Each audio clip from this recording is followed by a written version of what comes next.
Məşhur ifadədir, hər böhran bir fürsətdir. 2015-ci il böhranını yəqin xatırlayarsınız. 2015-də Azərbaycanda manat devalvasiyaya məruz qaldı. Bu həqiqətən hamını kasıb etdi? Yoxsa fürsətləri görən qazandı? 2015-dən sonra ölkədə müəyyən sahələr inkişaf tapdı. Məsələn, kargo biznesi, elektron ticarət, digital marketinq və s.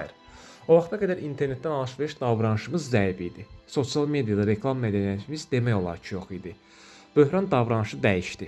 İnsan alternativ axtardı. Biznes xərcləri azaltmağa məcbur oldu. Yeni boşluq yarandı. O boşluğu görənlər qazandı. 2020-ci il gəldi. Covid pandemiyası dünyanı ələ aldı. Yenə böhran. Yenə itirənlər oldu. Yenə də qazananlar oldu. Bu dəfə kuryer xidmətləri, onlayn satış, çatdırma sistemləri, rəqəmsal platformalar ciddi təkan aldı. Böhran nədir? 1. Köhnə modeli sarsıdır. 2. Davranış dəyişir. 3. Yeni ehtiyaclar yaranır.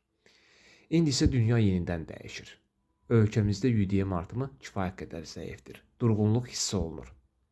Əlbəttə, yenə kimlərsə itirəcək, yenə kimlərsə qazanacaq. Sual isə budur. Bu böhranında qazanan tərəf kimlər olacaq?